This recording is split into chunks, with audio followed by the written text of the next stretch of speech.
Cold water session 3, part 3, maintaining taps and valves.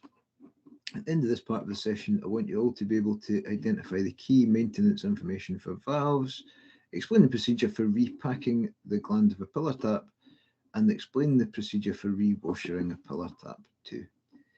We're firstly going to have a look at some of the valves that you need to know about. Well, some of them, there's not a great deal you can actually do to maintain them. For example, gate valves like this one here, they work with a gate which sort of rises and falls into a valve seat. And if there's an issue with the valve, the best thing you can do is just to replace the whole valve. And the same is true with what sitting gills might call a spherical valve. Most other people would probably call them a lever valve in this case, or with the sort of smaller versions, we might call them a ball fix valve. But sitting gills, like I say, they call them a spherical plug valve. And yeah, there's not a great deal that we can do to replace them, really. You can see how it works just here. It has a sphere or a sort of ball with a hole through the middle, which as you turn it one way, it will shut off the flow. And if you turn it the other way, so the hole aligns with the pipe, then water can flow through it. And it would be held watertight by some rubber washers, which would go around just here on each side of the valve, and that helps keep it watertight. So if these develop a fault, well, the best thing to do is to replace them. What you can maintain though are stop valves and rising spindle taps. They work exactly the same way inside. They both are designed to meet BS 1010, and in the case where they're either sort of jammed open or jammed closed, what you could do is you could take off the top section here called the headgear and just replace that, or you could replace the whole valve. If the valve is passing, if it's allowing water through, then you could just replace the washer, or if you have issues with water penetrating up and leaking out under the valve's head, then you're most likely going to have to replace the packing. Okay, we're going to look at that soon. Okay, so leaks under the valve head. So there's the valve head just here. Essentially, the water's leaking up through next to the rising spindle, and it's getting through the packing in the packing gland. Okay, you have here the gland nut, and the gland nut would be pushed, tightened up, and squashed the packing gland in against the spindle.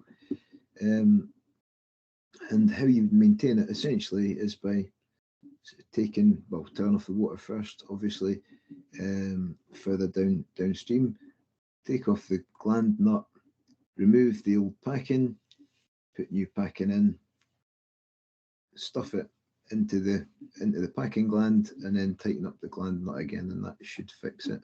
There's a video which shows how to do it on the next slide, so if you guys look at my PowerPoint on eZone, you'll sort of see that there. Okay.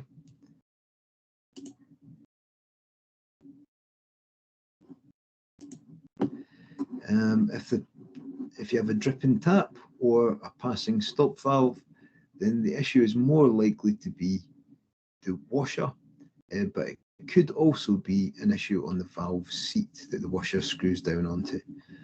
Okay, but yeah, essentially it's all to do with the way that the water's controlled. You've got a washer which is screwed down on the valve seat, and that's what keeps the valve watertight. If there's an issue with the washer, if the washer's cut or split or damaged, then you could replace that. But what can also happen over time is the valve seat can start to become sort of corroded with erosion, and you might need to sort of grind that down as well. That would sort of fix it. So yeah, firstly, sort of replace the washer. If it doesn't fix the problem, then consider that the valve seat might be damaged, and you can grind that down using a reseating tool like this one just here on the bottom right.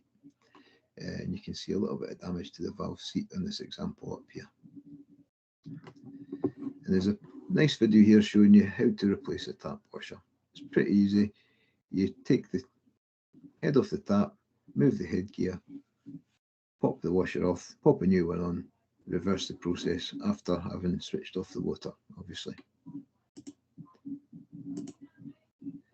And this video shows how to reseat the tap which again is a fairly straightforward process. You take the headgear off of the tap, get the appropriate sized parts, put them in, and give it a good old grind. Push down and give it a good old grind. We're going to look at non-rising spindle taps. Essentially, a lot of the similar faults could be to the rising spindle tap. They both have washers and valve seats as well, so both of those can be issues with a non-rising spindle tap as well as with a rising spindle tap. One of the sort of key differences is that rather than having a sort of packing gland that's packed full of material, our non-rising spindle taps have got rubber O-rings, which can degrade over time. So it might need to be replaced. If you replace them, make sure you add some lubricant when you put them back in. And another thing worth mentioning, when you take apart non-rising spindle taps, you might need to remove a little circlip, which should be fitted just here. You can see it just here at the top of the headgear. And you might need to use circuit pliers to remove them, though in reality most people can probably remove them with their fingers. So quarter turn taps or ceramic disc taps, they work with the quarter of a turn, as you might well imagine. And inside they have ceramic discs inside the cartridges. If there's an issue with ceramic discs, then the best thing to do is replace the whole cartridge. Just one thing worth mentioning, they are either left-handed or right-handed. So the red one you'd use on your left-hand tap, your blue one you'd use on the right-hand tap. And there's also lots of different types of cartridges. There's different types of cartridges for different types of ceramic disc tap. So make sure that if you do a maintenance job that you get the right replacement cartridge. Okay. And yeah, this is a nice video here showing you how to replace the ceramic disc. It's basically just like replacing the headgear in a non-rising spindle tap. And now it is time for your task.